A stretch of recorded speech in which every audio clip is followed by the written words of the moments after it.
Chora est un petit village de l'îlot de Kalymnos, perdu dans la multitude de l'archipel grec. Les hommes qui y vivent sont les derniers pêcheurs d'éponges du monde, qui, une fois par an, partent au large des côtes de Tripoli. Et pendant 6 mois d'absence, Chora ne sera plus qu'un village de femmes et d'enfants qui attendent.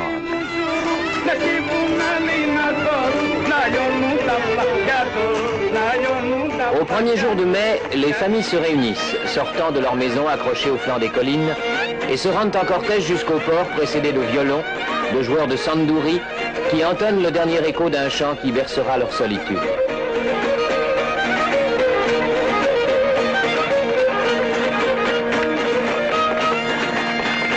Ce jour-là, à la tristesse d'une longue séparation, se mêle, sous le soleil et dans un au revoir multicolore, une traditionnelle gaieté de chants et de danses.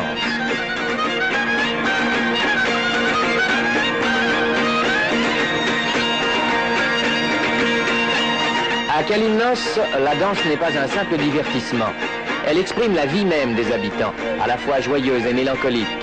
Elle marque, au-delà des gestes, l'adieu secret d'une mère, d'une femme, pour qui l'attente sera longue et craintive.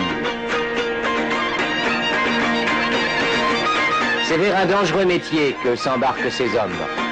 En multipliant les plongées, le rapport est en fonction du nombre, la paralysie les guette au bout de quelques années.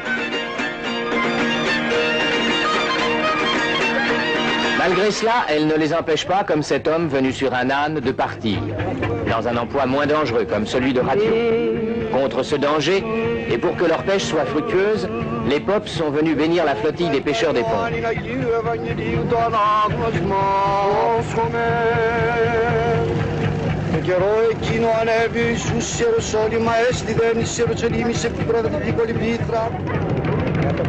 À l'heure des adieux, avec les bateaux qui s'éloignent, la gaieté quitte l'île jusqu'à Noël. Pour les enfants, pour les épouses restées seules, commence une étrange vie de famille qui deviendra sauvage à force de solitude.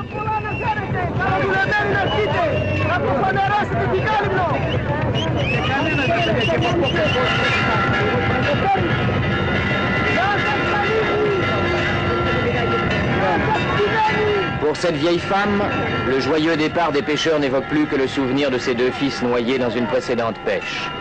Les autres se renferment chez elle, ne sortant que pour travailler, fuyant dès qu'un étranger s'approche de leur village sans hommes.